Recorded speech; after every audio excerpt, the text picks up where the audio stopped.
What's up guys? Today we're going to be installing the interior rear panels for the first gen 4Runner. So let's go ahead and get started on that now. To take off the rear panels, we're going to first have to take off the top trim.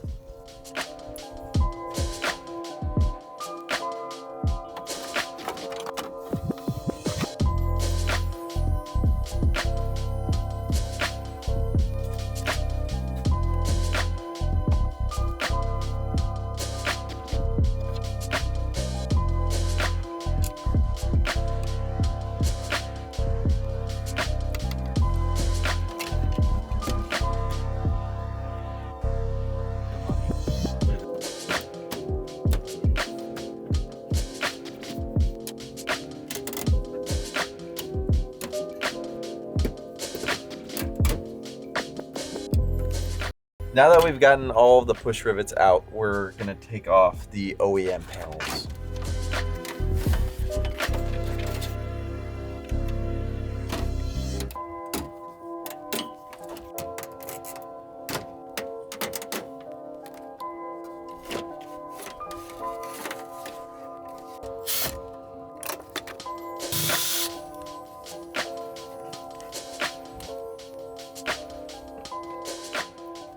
So the last thing we gotta do before we take off the OEM panel is we gotta take off this rubber trimming. It will be most ideal to have a rivet popper while doing this job.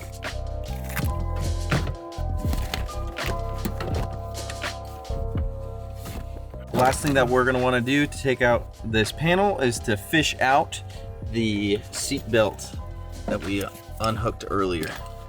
We're good.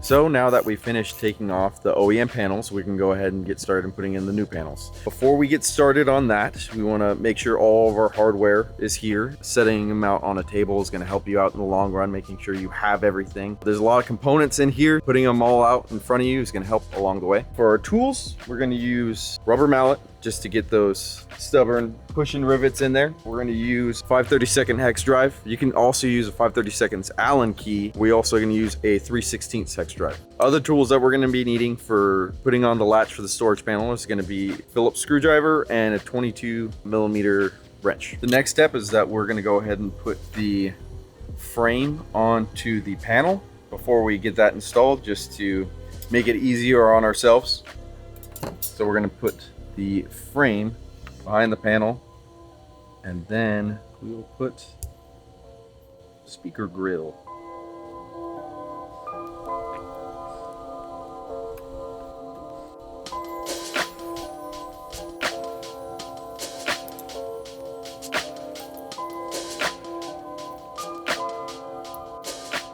The cool thing about the speaker grill bracket is that it's all PEM nutted and you do not have to worry about those nuts in the back of the plate.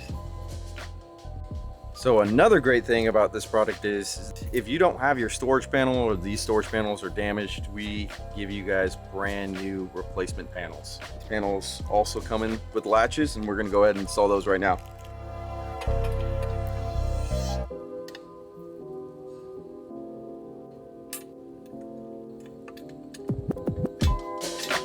To avoid rattling of the aluminum storage panels, we're going to go ahead and add these foam strips along the border of the panels.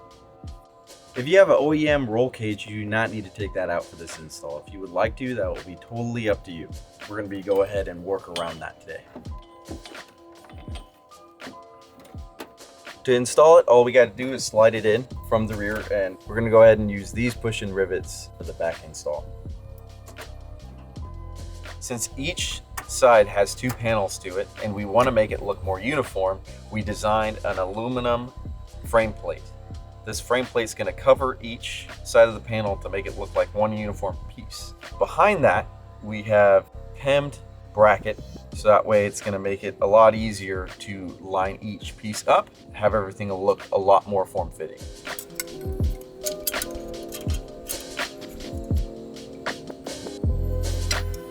So when you install that frame plate, you want to make sure that it's hand tightened. You don't want to over tighten it yet. We're going to go ahead and tighten them when everything's in place. So now that we have that rear side on, we're going to go ahead and put the front panel on, and we're going to fish that through along the side here.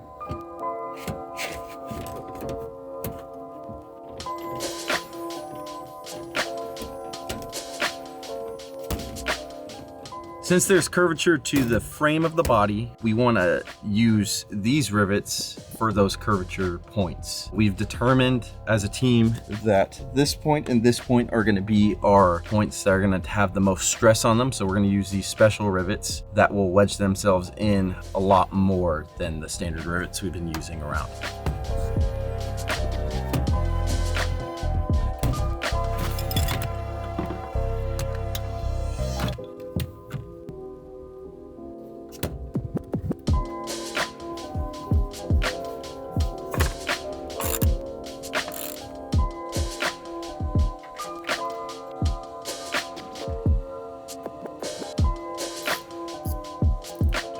As an option, we provide these self-tapping screws. These screws are going to be installed in the rear side of the panels.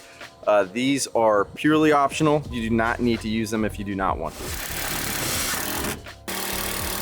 So if you have a roll cage, we're going to go ahead and take off one of these bolts. You don't need to take off the whole roll cage. So that way we can get better clearance on this last self-tapping screw. So now that the panel's all nice and secure, we're gonna go ahead and put the OEM trim back in.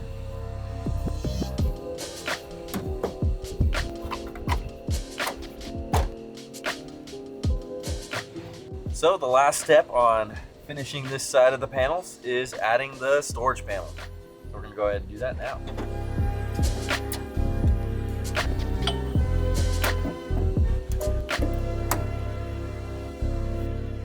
So we got the OEM light for the driver's side that we're going to reinstall right now.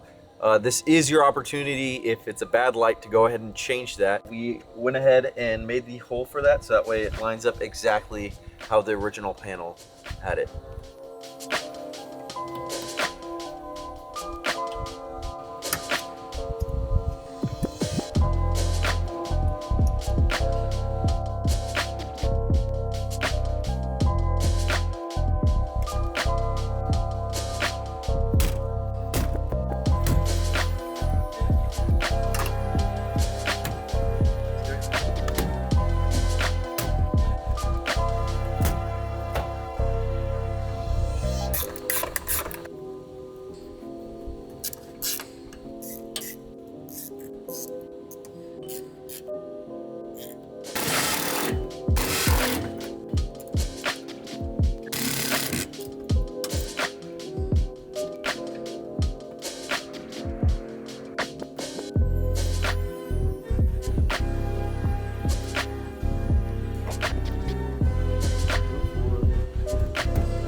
Thanks for watching. We hope this video was helpful for your install. And for more information on our products, please go to trail-gear.com.